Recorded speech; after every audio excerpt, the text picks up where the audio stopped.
It so happened that in 1948, Douglas MacArthur was first Secretary of the Embassy, and later he became the American ambassador. And in that capacity, in 1964, Ambassador MacArthur appointed me to the Fulbright Commission.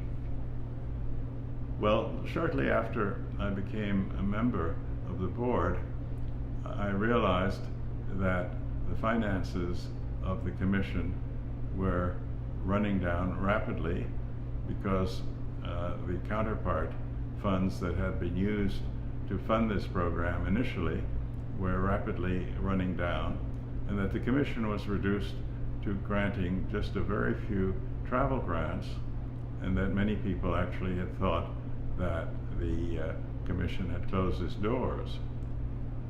So I consulted my parents, and we came up with the idea that it might be very interesting and useful if we offered a private scholarship to young Belgians and Luxembourgers who would be able to study in any graduate department of Harvard University. And we thought it would be useful to partner with the Fulbright Commission, which would grant travel grants to the successful applicants and would also do the initial screening. When I brought this up with my board and with Dorothy, they all agreed that this would be a good idea. So then the next thing that needed to be done was to make sure that Harvard would join in this program and make it possible. So having graduated 10 years earlier in 1954 from the Harvard Law School, I thought it would be useful to begin this program with the law school and their LLM program in particular. So I went to Cambridge, got an appointment with Dean Griswold, and this was my first face-to-face meeting with the dean, because when I was an undergraduate, I followed the unwritten rule to avoid the dean as much as possible, because a summons to his office usually meant rather bad news for the invitee.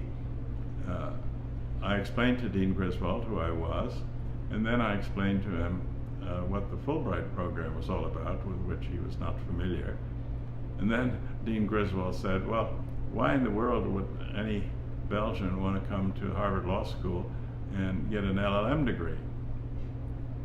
I then reminded Dean Griswold that in 1928, when he graduated from Harvard Law School, a bright young Belgian was just finishing his LLM degree, and his name was Pierre Wigny, who at the time of our meeting was the Belgian Minister of Justice. And I also said that a number of other very intelligent Belgians were also interested in studying at the Harvard Law School. So the dean agreed with our plan and said that, of course, Harvard would have the final say over admissions. So having obtained Harvard's permission, I then returned to Belgium, and we were faced with a rather urgent task of finding a suitable candidate. We obviously didn't have time at that point to set up a search committee and do the kind of interviews that all of you have experienced. We simply had to find a candidate.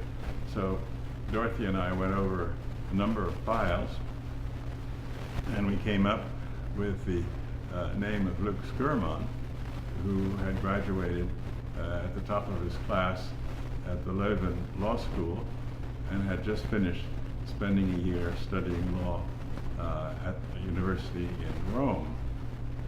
So I managed to find Luc and explain to him what our program was all about, and he agreed to be our first candidate.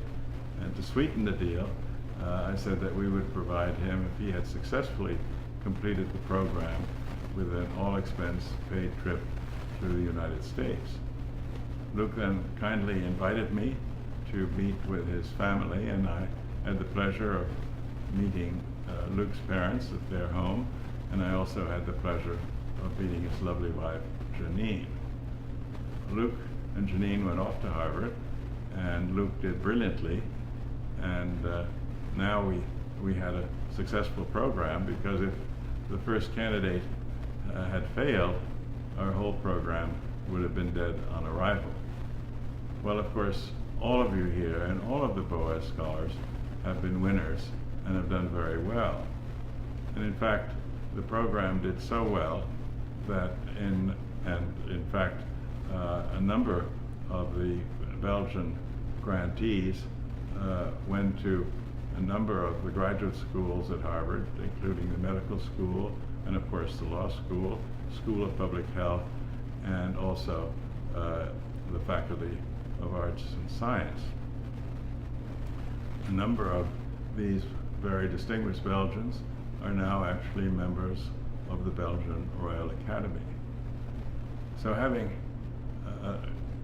a successful program ongoing, my parents and I thought that it might be interesting to set up a second scholarship, which would be limited to the Harvard Law School, but which would be open to scholars from what we had determined to be the small countries of Europe, Benelux, Scandinavia, including Iceland, and Austria and Portugal. And I think the first Icelander in our program, Ms. Selvig Olafsdottir, was the first Icelander ever to go to the Harvard Law School. And of course we now have a very distinguished group of alumni from these countries, and I'm delighted that the Honorable Imregard Reitinger, the President of the Austrian Supreme Court, has agreed to join your board.